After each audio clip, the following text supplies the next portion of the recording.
بنعمته تتم الصالحات والصلاة والسلام على رسول الله وعلى آله وصحبه ومن والاه.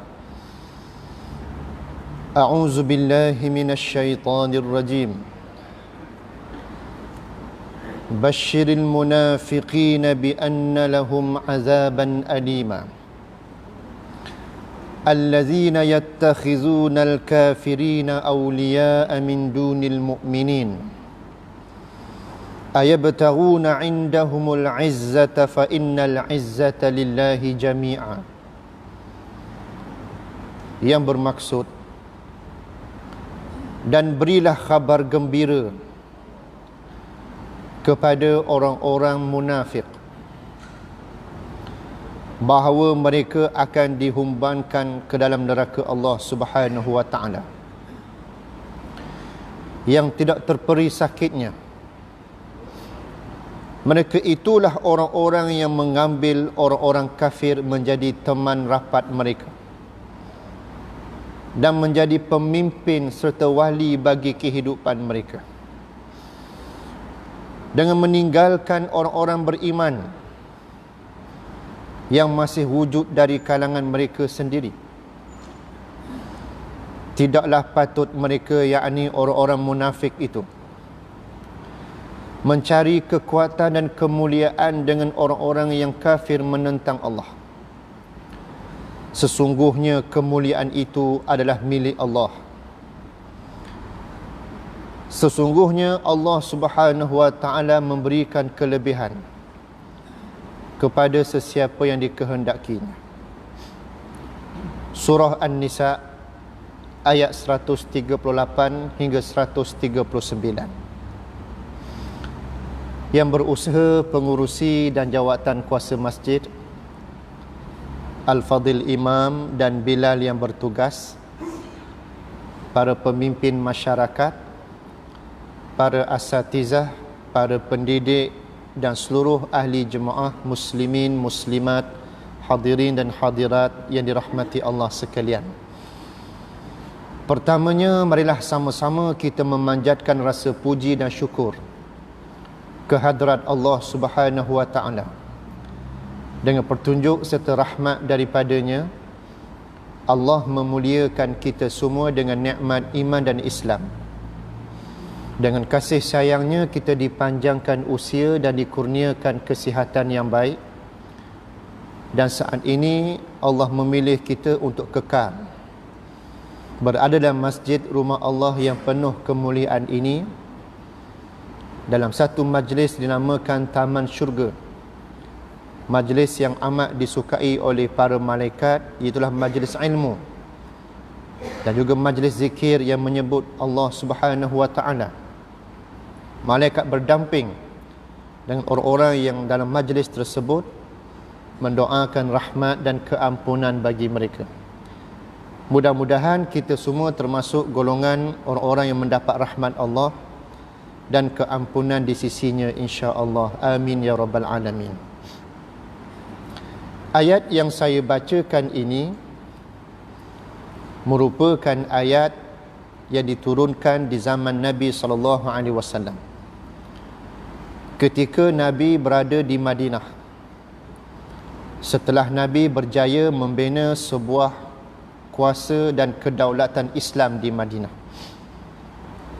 Nabi memimpin masyarakat Madinah dengan berteraskan wahyu Allah Subhanahu wa taala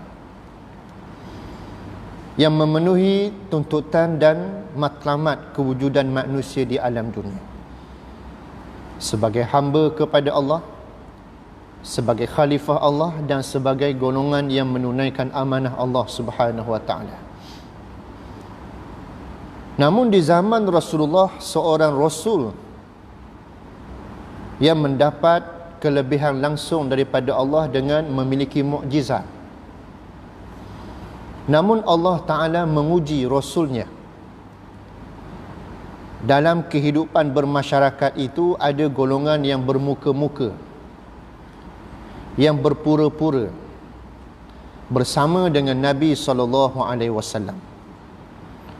Sama ada dari kalangan bangsa Arab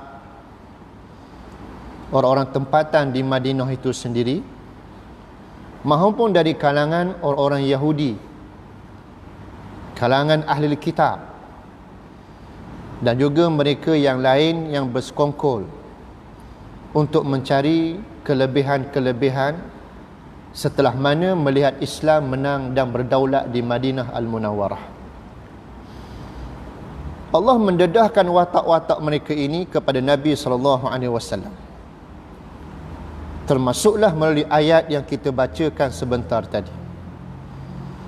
Allah memberi peringatan dan juga menjadi panduan dan pedoman kepada Nabi SAW untuk berhadapan dengan golongan-golongan tersebut. Kita sedia maklum apabila Islam memerintah di Madinah Al-Munawwarah, ada di kalangan orang-orang Madinah itu sendiri yang ingin mencari kehidupan mereka ataupun mencari sesuatu kelebihan tertentu. Namun apabila usaha mereka itu tak dapat dikecapi dengan sebaik-baiknya, jika mereka itu kekal dengan kedudukan mereka dalam tidak menyokong apa yang diperjuangkan oleh Nabi SAW, sehinggalah mereka ini mencari jalan untuk mencari kedudukan bersama dengan kepimpinan Nabi SAW. Termasuklah kisah yang masyhur, iaitulah Abdullah bin Ubay bin Salul, yang kita sedia maklum sebelum kedatangan Nabi di Madinah, beliau seorang yang calon untuk menjadi Perdana Menteri Madinah, nak jadi ketua negara Madinah. Kalau dilihat pada banciang yang dilakukan, kalau di Madinah tu tak ada orang lain lah, dia lah bakal jadi PM. Maaflah sensitif sikit istilah PM ni, musim-musim gini, tapi kena sebutlah juga. Namun dengan minat dan keinginannya itu tidak berjaya pada saat akhirnya. Apabila ketibaan Nabi SAW ketika berlakunya hijrah, Nabi berpindah daripada Mekah ke Madinah untuk membina sebuah pemerintahan Islam yang diwajibkan Allah ke atas baginda, dalam menterjemahkan bahawa Islam itu mesti berada di atas, tidak boleh berada di bawah. Al-Islamu ya'lu wa la yu'la alaih. Islam itu mesti memimpin. Islam itu mesti berdaulat dengan kuasa. Itulah merupakan satu kewajipan ke atas Rasul dan kewajipan ke atas umat Rasulullah, termasuk kita semua yang bergelar Muslim, yang bergelar beriman, yang mengaku kita ini umat dan sayangkan Nabi SAW. Namun apabila tibanya di Madinah, cita-cita Abdullah bin Ubay bin Salul terkubur begitu sahaja. Dia tidak berjaya untuk mengambil tempat sebagai ketua Madinah pada waktu itu. Dan Nabi diberi mandat, diberi kepercayaan, dan diberi suara majoriti untuk bersama ke atas Nabi SAW itu sebagai ketua negara Madinah. Namun Abdullah bin Ubay bin Salul, beliau cerdik dan pandai untuk mencari makan. Orang Terengganu kata cari makan, untuk selamat, supaya hasratnya itu tidak gagal untuk jangka masa yang panjang. Dia mengambil pendekatan bermuka-muka dengan Nabi SAW, berpura-pura bersama dengan Nabi, menyokong agenda yang diperjuangkan oleh Nabi SAW. Bahkan banyak riwayat menceritakan penampilannya hebat berbanding dengan sahabat-sahabat Nabi SAW yang lain. Bahkan beliau ini begitu licik dengan perjalanan agendanya untuk masa jangka yang panjang. Bahkan mereka sanggup bersekongkol dengan golongan yang ingin menghancurkan Islam secara terang-terangan. Tetapi Abdullah bin Ubay begitu pandai bermuka-muka dan berlakon-lakon. Namun kesemuanya ini termaktub dalam lakaran sejarah yang bukan hanya sekadar untuk mengambil maklum oleh kita semua pada hari ini. Allah Ta'ala mendedahkan kisah-kisah ini kepada kita adalah sebagai suatu pengajaran, sebagai suatu panduan. Kerana kalau kita belajar ilmu tafsir, para ulama menggunakan kaedah al-ibratu bi'umumil lafzi la bi khususis sabab. Iktibar dan pengajaran diambil daripada lafaz yang umum, bukan sebab yang khusus. Walaupun ayat ini turun khusus menceritakan perihal munafik yang ada di zaman Nabi, Abdullah bin Ubay, ahli kitab Yahudi dan Nasara dan sebagainya, tetapi pengajarannya menjadi umum kepada generasi yang kemudian, termasuk kita semua umat Rasulullah yang membaca ayat ini untuk mengambil pedoman daripadanya. Kerana watak-watak ini akan sentiasa wujud sepanjang zaman.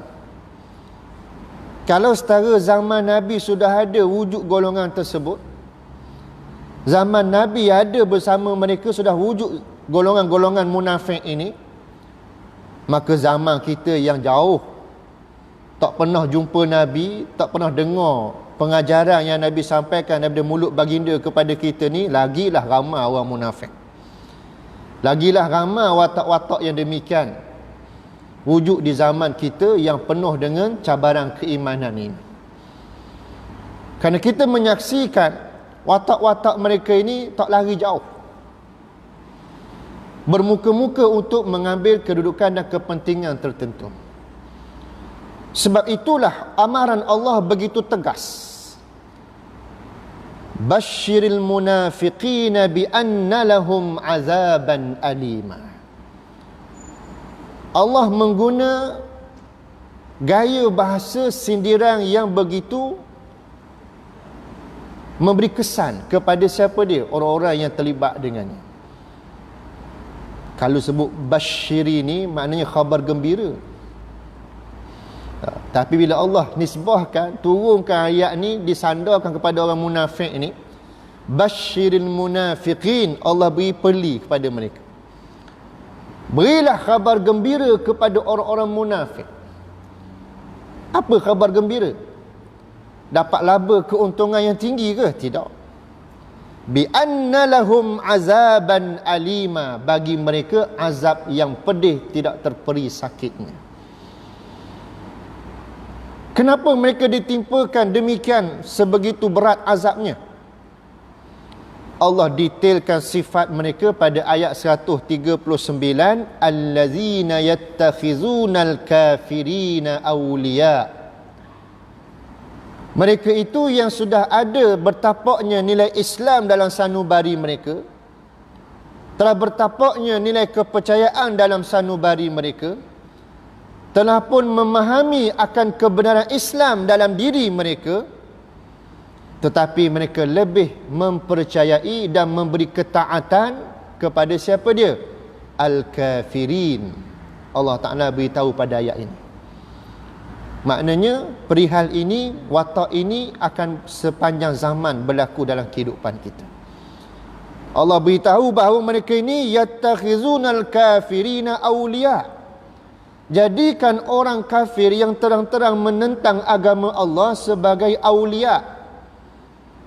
Dihuraikan oleh ulama, awliya di sini sebagai ikutan, sebagai pemimpin, sebagai teman rapat yang dipercayai. Itu kedudukannya. Sedangkan mereka itu terang-terang mengkufuri ayat-ayat Allah. Sedangkan mereka itu terang-terang untuk tidak bersetuju dengan perintah-perintah Allah dan Rasul, tapi masih memberi kepercayaan, ketaatan dan juga mesra kepada siapa dia? Orang-orang kafir tadi. Sedangkan Allah Ta'ala menyebut min dunil mu'minin, sedangkan orang beriman masih kedapatan bersama mereka. Orang beriman masih ramai lagi yang boleh diambil sebagai gerak kerja bersama untuk mencapai kemuliaan, untuk mendapat kejayaan. Sedangkan sifat orang beriman ini apa dia? Innamal mu'minuna ikhwah. Sifat orang beriman itu ialah bersaudara. Tetapi kenapa di kalangan mereka itu orang munafik lebih bermesra dan yakin kepada orang-orang kafir? Begitu hebat ayat Allah Ta'ala ini. Inilah dia Al-Quran yang merangkumi mukjizat ilmu, yang bersifat hudan linnas, hudan lil muttaqin, menjadi petunjuk kepada manusia dan menjadi petunjuk kepada orang-orang yang bertakwa. Maka inilah panduan kepada orang yang bertakwa. Allah memberi satu garis panduan kepada mereka supaya apa dia? Memahami suasana dan keadaan, ciri-ciri jika berlaku demikian, berwaspadalah. Supaya tidak orang Islam ini jatuh ke dalam lubang ataupun tak boleh dipatuk dua kali. Itu maksudnya. Sedangkan orang beriman masih ramai yang boleh diberi suatu kerjasama dan gerak kerja bersepadu. Contoh kita boleh lihat pada sudut dunia semasa kita hari ini orang Islam. Seminggu dua dengan orang Islam di Timur Tengah, pemimpin negara Arab, UAE, Bahrain. Mereka lebih mesra dan percaya kepada siapa? Zionis. Mereka membuat hubungan dua hala, government to government, dinamakan hubungan diplomatik.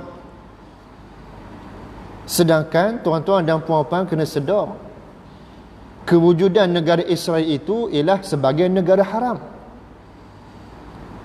Bersyukur kita, negara kita Malaysia tidak mengiktiraf Israel. Buktinya cuba tengok di pasport antarabangsa tuan-tuan. Kan Israel kan tulis NIL, NIL. Tak valid untuk kita masuk ke negara Israel. Sebab negara Israel negara yang tidak diiktiraf kewujudannya. Tetapi agenda musuh-musuh Islam, termasuk kuasa besar dunia yang menjadi proksi kepada Zionis ini, mereka berjaya manipulasikan supaya dunia menerima Israel. Termasuklah apabila kegagalan dan kelekaan umat Islam dalam kehidupan mereka pada hari ini. Sedar tak sedar, yang pernah saya sebut sebelum ini, Donald Trump, Presiden Amerika Syarikat, 3 tahun lepas tak silap saya telah pun mengisytiharkan Baitul Maqdis sebagai ibu negara kepada negara Israel. Ini suatu pengkhianatan kepada umat Islam. Ini suatu perkara yang mesti umat Islam sedar dan bangkit dalam menolak pengisytiharan tersebut. Tetapi malangnya orang Islam sendiri tidak menunjukkan sikap yang tegas dalam menolak dakwaan itu. Seingat saya Turki saja yang tunjuk sebagai menentang pengisytiharan tersebut. Namun bila berlalu begitu sahaja, musuh-musuh Islam memang memerhati daripada jauh. Ibarat kata dok rok ceton orang Islam, ketik tunggal belaka, tidur belaka, maknanya tidak bangkit pun menentang. Daripada situlah telah memberi satu nafas baru kepada mereka. Kerana lemahnya orang Islam, bergantungnya orang Islam kepada siapa dia? Bukan kepada Allah lagi. Mereka lebih bergantung kepada orang-orang kafir menentang Allah sebagai aulia. Di sebalik perbuatan negara umat Islam yang mendiamkan diri untuk tidak menolak dakwaan Amerika itu, menandakan apa? Redha. Ar-redha bil kufri kufrun. Redha dengan kekafiran, maka kufurlah kita. Di situ sudah pun menggambarkan bagaimana nilai dan kedudukan orang Islam di akhir zaman. Sedar tak sedar telah pun bergelumang dengan sifat munafik yang Allah Ta'ala sebut tadi. Tak sedar kita ni rupa-rupanya dah cenderung kepada sifat-sifat munafik. Wal'iyazubillah, minta jauhlah kita terpalik daripadanya. Sebab itulah bila kita baca ayat ini, kita kena reflect diri kita. Ia menjadi pedoman dan pengajaran kepada kita. Walaupun ayat ini diturunkan bersempena khusus kepada zaman Nabi SAW, tapi pembelajarannya kepada kita. Itu tujuan disuruhnya kita membaca Quran, mentadabbur isi kandungannya. Bahkan kita setiap 5 waktu menghadap Allah Ta'ala 17 kali sehari kita minta apa dia? Ihdinas siratal mustaqim, tunjukkanlah kami jalan yang lurus. Yang merangkumi jalan yang lurus itu ialah kita menghayati, mentadabbur ayat-ayat Al-Quran ini. Itu maksud dia. Kerana siratal ladzina an'amta alaihim itu, al-mustaqim itu ialah kalangan orang siapa yang mendapat jalan nikmat petunjuk bagi kehidupan mereka yang telah berlalu. Mereka itu siapa dia? An'amta alaihim, kalangan nabi-nabi, kalangan orang yang soleh, orang yang benar, orang yang syahid dalam memperjuangkan kebenaran. Kerana mereka mengambil Al-Quran sebagai pedoman dan pegangan hidup mereka, menjadikan mereka ada prinsip dan ketegasan dalam perkara yang diperintahkan Allah ke atas mereka. Yang kita lihat hari ini, prinsip dan ketegasan itu sudah longgar dalam kehidupan kita orang Islam. Sebab itulah Allah Ta'ala mendidik kita melalui ayat-ayatnya ini. Bila dunia kita tengok yang berlaku hari ini, UAE dan Bahrain telah pun membina hubungan diplomatik, apa maksudnya? Secara terang-terang mereka mengiktiraf kewujudan negara haram Israel.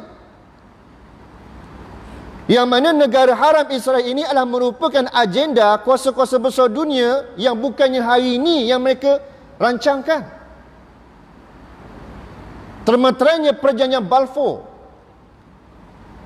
1917 yang bermatlamatkan untuk membina satu rangkaian kekuatan Israel ini, Zionis punya agenda ini, yang mereka meletakkan satu perkataan New World Order.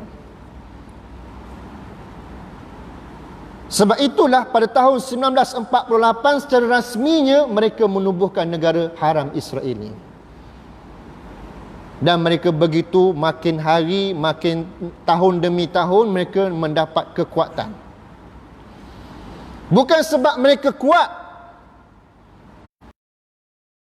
Orang Islam untuk berpegang kepada prinsip. Allah tidak akan beri izzah kepada orang kafir. Takkan. Allah tak akan beri kemuliaan kepada orang kafir yang menentang Allah. Tidak akan. Namun mereka dilihat kuat, mereka dilihat berjaya sebab orang Islam yang memberikan nafas kepada mereka. Ini yang perlu kita faham. Kita gagal menterjemahkan apa yang kita ungkapkan dalam sembahyang kita.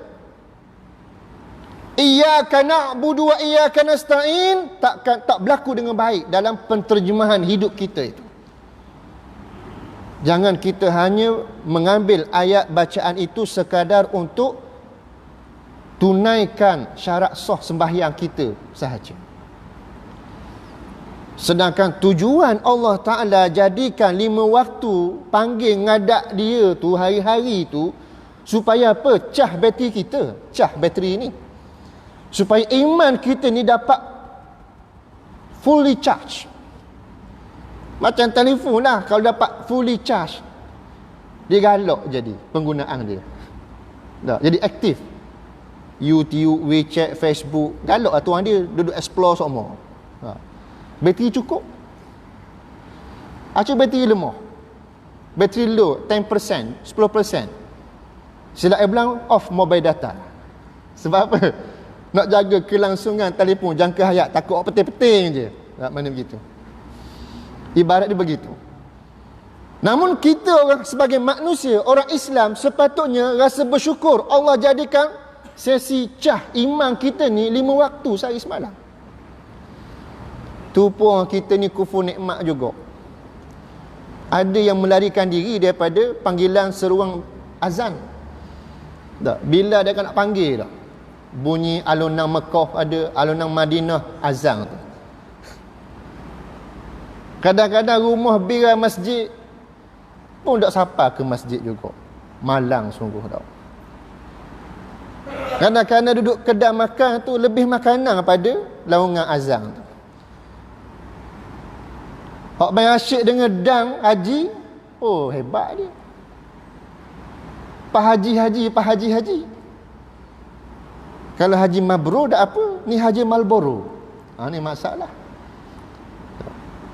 Dia tak mari rasa terpanggil, tersentuh jiwanya. Sedangkan kalimah azan tu motivasi yang tinggi padanya. Hayya 'alas solah, marilah bersembahyang. Hayya 'alal falah, marilah menuju kejayaan. Terang-terang ayat tu motivasi kepada kita. Mari sembahyang menuju kejayaan. Mana ada seruan agama-agama yang lain sedemikian rupa.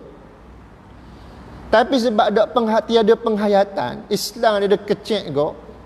Dah 50 tahun, 40 tahun Islamnya, dengar laungan azan tu buat relax je dah. Malang kita. Allah uji ni COVID-19 pun dah ambil pengajaran juga lagi. Saya duk perasan lah banyak masjid-masjid dalam kawasan kita lah, negeri kita ni. Bukan kawasan Marang saja, saya pusing belaka.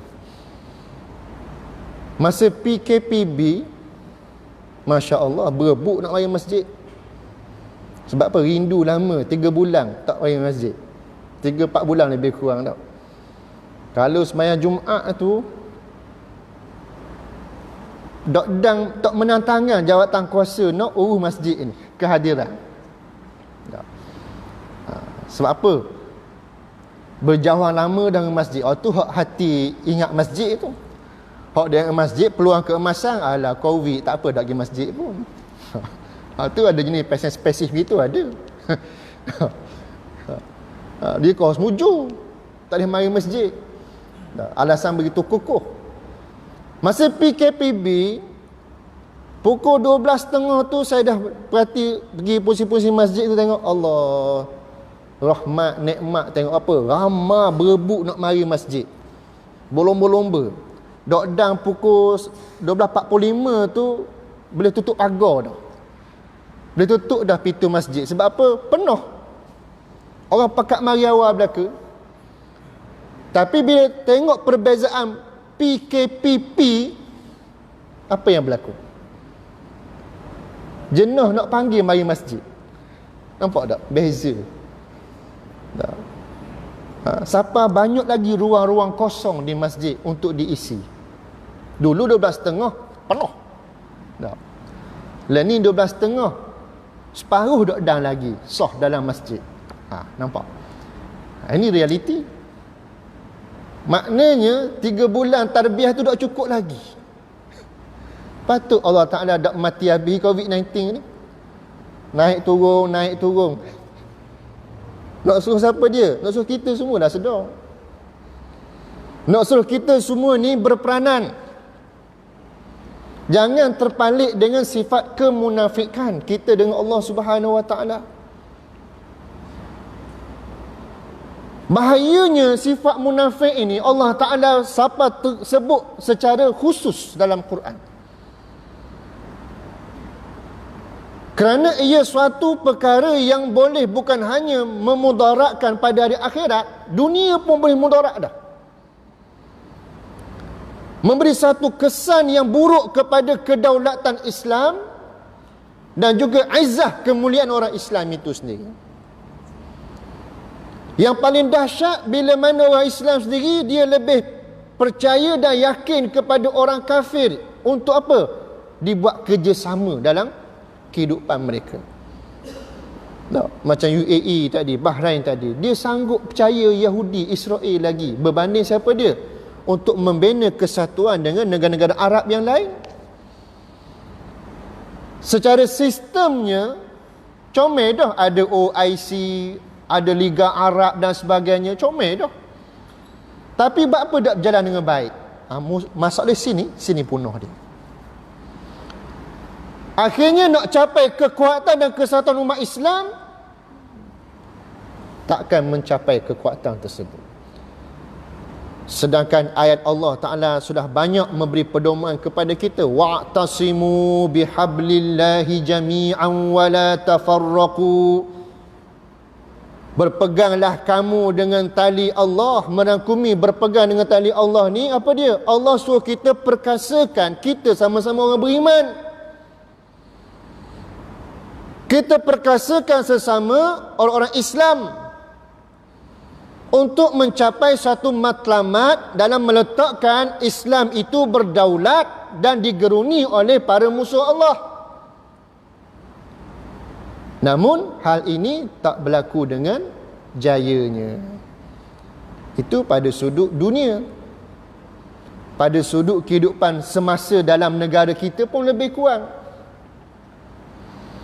Sepatutnya dengan COVID-19 ini lagi menjadikan kita umat Islam lebih untuk bersatu padu, lebih untuk yakin Islam yang memimpin dan sebagai jalan penyelesaian. Tetapi masih ada di kalangan orang Islam kita sendiri yang lebih mesra untuk bersama dengan orang-orang kafir yang terang-terang menentang Islam. Bahkan cuba membina suatu rangkaian untuk memporak-perandakan kesatuan yang sedang diusahakan. Menjadikan hal ini membawa kepada bunga-bunga kehancuran semula. Allah Ta'ala memerli orang-orang yang demikian sifatnya. Kalau lihat pada ayat 139 tadi, ayabtaruna indahumul izzah, adakah kamu menyangka di sisi orang kafir itu adanya kemuliaan, adanya kehebatan pada mereka? Allah perli. Kamu mesra bersama mereka ni, adakah mereka ada kemuliaan? Hakikatnya mereka tiada kemuliaan. Pada sudut fizikanya mungkin pada mata yang berputih mata dengan loba kepada dunia, mereka nampaklah kemuliaan bagi mereka. Sebab mereka nak ekspres, cepat, nak dapat kelebihan tertentu. Tapi jangan main naik ekspres tak ada stesen ni, bahaya. Tak. Kok sampai tempat lain, tak register bah ekspres. Tak. Tak ada hala tuju nak berhenti mana. Oh jangan. Entah ke mana bawa kita lagi dah. Maknanya perjalanan untuk mencapai satu kemuliaan dan kekuatan itu mesti ada sandaran memenuhi kehendak Allah dan Rasul. Tidak boleh kita bersama dengan orang yang terang-terang menentang Allah, menentang Rasul, tiba-tiba diberi kepercayaan kepada mereka. Sebab apa? Allah Ta'ala dah sebut, ayabtaruna indahumul izzah, kamu menyangka mereka itu akan memberi kemuliaan kepada kamu dengan tawaran-tawaran yang menarik, yang indah, harta, pangkat, kedudukan, kelebihan-kelebihan tertentu. Kena ingat, mereka yang kafir terang-terang menentang Islam ni mana pernah pegang janji? Nabi SAW berhadapan semua pengalaman itu. Allah cerita kepada kita dalam Quran ni. Untuk apa? Supaya kita ambil pedoman. Bukan saja Allah cerita dalam Quran ni. Tapi bagi orang yang tak faham apa itu kepentingan Al-Quran dalam kehidupannya, dia ingat cerita-cerita dalam Quran ni macam cerita hikayat hantu-hantu jebak barangkali. Dia ingat macam cerita angan-angan mak jeneng pok pandai ke apa. Jangan. Al-Quran ni mukjizat ilmu. Walaupun Nabi telah wafat, tetapi pembelajaran daripadanya begitu bermakna buat kita. Sebab itu sifat Al-Quran huda, petunjuk. Inilah maksud petunjuk kepada kita. Kita ambil perjalanan ayat ini, Allah Ta'ala telah memberi motivasi kepada kita, fa innal izzata lillahi jami'a, adalah kemuliaan itu hanya datang daripada Allah sepenuhnya, secara mutlaknya, bukan dari tangan makhluk. Allah suruh kita orang beriman ni supaya berpegang kepada prinsip. Allah memerintahkan kita orang Islam beriman ni supaya ada satu sifat tegas dalam perkara yang terang-terang batil. Bahkan kita orang beriman sepatutnya kita kena berusaha untuk berada pada kedudukan yang Allah Ta'ala kehendaki. Jika kita tidak mahu berada pada kedudukan tersebut, tidak beri mudarat pada Allah. Sedikit pun tak memberi mudarat kepada Allah. Bahkan Allah pernah memberi satu motivasi kepada orang beriman. Ya ayyuhallazina amanu man yartadda minkum an dinih fasawfa ya'tillahu biqaumin yuhibbuhum wa yuhibbunah azillatin 'alal mu'minin a'izzatin 'alal kafirin yujahiduna fi sabilillah wa la yakhafuna lawmata la'im zalika fadlullahi yu'tihi man yasha' wallahu wasi'un alim. Surah Al-Maidah. Wahai orang-orang yang beriman, barang siapa di kalangan kamu berpaling daripada apa? Menunaikan tanggungjawab kamu. Kamu tidak melaksanakan amanah Allah kepada kamu. Allah kata apa? Fasawfa ya'tillahu biqaumin. Allah akan datangkan satu kumpulan manusia. Apa sifat mereka? Yuhibbuhum, Allah kasihkan mereka. Wa yuhibbunah, dan mereka kasihkan Allah. Mereka ini golongan yang hati begitu kuat kepada Allah Ta'ala. Apa yang mereka lakukan, orang-orang yang demikian? Allah kasih mereka, mereka kasihkan Allah. Azillatin 'alal mu'minin, mereka berlemah lembut dan mencari kekuatan sesama orang-orang beriman.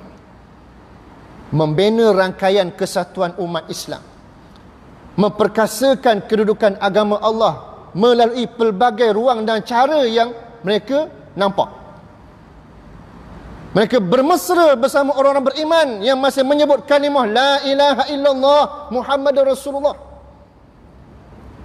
A'izzatin 'alal kafirin, lalu bersifat tegas dengan orang kafir. No kompromi, tidak ada kerjasama dalam perkara untuk kamu menghancurkan Islam. Tidak memberi ruang kepada musuh-musuh Islam untuk memperkatak-katikkan Islam. Dosa nak kecek lah, beri pangkat, beri harta, beri projek, beri apa. Jangan, kami orang beriman, tegas. Itu maksud ayat ini. Dengan ketegasan tersebut, Allah sebut apa dia? Yujahiduna fi sabilillah, lalu mereka berjihad pada jalan Allah. Nisbah zaman Nabi akan melibatkan pertumpahan darah, melibatkan masuk ke medan perang. Nisbah di Palestin melibatkan juga pertumpahan darah. Mereka nak menjaga kedaulatan Baitul Maqdis dan tanah suci umat Islam itu, akan berlakunya pergeseran dan pertembungan yang melibatkan pertumpahan darah. Kalau dalam kehidupan negara kita tak perlu sampai tahap bertumpahan darah. Jihad yang berhajat kepada kekuatan kita orang Islam berpegang kepada prinsip dan konsep agama yang Allah perintahkan, yang merangkumi padanya untuk membina kekuatan umat Islam, mesti pastikan pemerintahan Islam itu bertahan dan tidak boleh diganggu-gugat kestabilannya. Maka itu namanya kerja jihad kita untuk menjaga Islam, kedaulatan pemerintahan yang melaksanakan polisi dan dasarnya itu dapat bertahan dan pergi dengan lebih mantap dan lebih baik lagi. Itu tanggungjawab dan nisbah jihad kepada kita. Jika ada usaha-usaha untuk mengeruhkan keadaan, mengkacau bilaukan keadaan, meruntuhkan kesatuan akan kedaulatannya, wajib kita berjihad mengikut tuntutan realiti dan suasana kehidupan kita pada hari ini. Dan kita tak perlu takut. Sebagian ayat Allah Ta'ala, sifat orang beriman bila mereka berjihad, yujahiduna fi sabilillah wala yakhafuna laumata laim. Dan janganlah kamu takut dan kamu bimbang dan kamu khawatir akan apa dia? Apa-apa celaan, cacian, tindakan yang dilakukan oleh musuh kepada kamu. Maka itu sifat orang beriman. Sifat golongan yang Allah kasihkan mereka, mereka kasihkan Allah. Namun kita ni nak duduk tahap mana? Nak suruh Allah kasih ke tak kasih pada kita? Itu persoalan yang perlu kita jawab dalam diri kita. Jangan kita hanya bersifat retorik, bersifat teori. Islam tidak demikian. Islam mesti menterjemahkan sehingga dalam bentuk perbuatan kita. Sebab itulah Allah Ta'ala menyuruh apa dia? Kita orang Islam ni berada pada suatu kekuatan umat. Wal takum minkum ummatun yad'una ilal khair. Hendaklah ada dari kalangan kamu satu kumpulan, satu umat manusia yang menyeru kepada apa? Al-khair. Apa itu al-khair? Para ulama menyatakan ianya kebajikan yang menggambarkan al-Islam. Maka orang Islam mesti terbinanya satu rangkaian kekuatan yang menyeru kepada apa dia? Kembali kepada Islam itu sendiri. Wa ya'muruna bil ma'ruf wa yanhauna 'anil munkar. Mengajak kepada yang baik, mencegah daripada melakukan kemungkaran.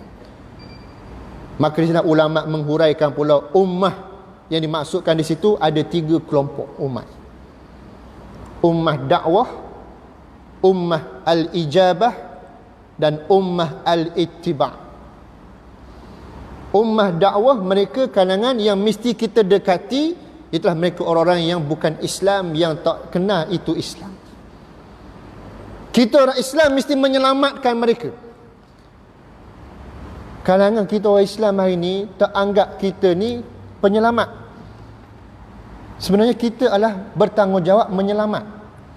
Menyelamat siapa? Kalangan yang bukan Islam ni kita kena selamatkan mereka. Sebab mereka dalam kedudukan bahaya. Jika mereka kekal dalam berada menyembah selain daripada Allah, mereka menjadi bahan bakaran neraka Allah. Namun Allah akan tanya kita, mu buat apa? Jiran kamu tu bukan Islam, kenapa kamu tak cerita sepatah pun Islam pada mereka? Kita nak jawab apa depan Allah Ta'ala? Sebab tu ummah dakwah kita mesti dekati mereka. Ummah al-ijabah ini juga kumpulan orang yang sudah Islam tapi rosak. Sebab apa? Terkesan dengan gaya hidup yang bukan dituntut oleh Allah Ta'ala. Kesan pada ideologi sekularisme, liberalisme, kapitalisme. Jadi terpaksa pula kita nak dekati mereka. Menjadi kemuncup kepada kelancaran untuk kita menyelamat orang yang bukan Islam tadi. Adapun yang ketiga, ummah al-ittiba', inilah sifat yang termasuk dalam golongan surah Al-Maidah tadi. Yuhibbuhum wa yuhibbuna. Allah kasihkan mereka dan mereka kasihkan Allah, lalu melaksanakan agenda wa ya'muruna bil ma'ruf wa yanhauna 'anil munkar.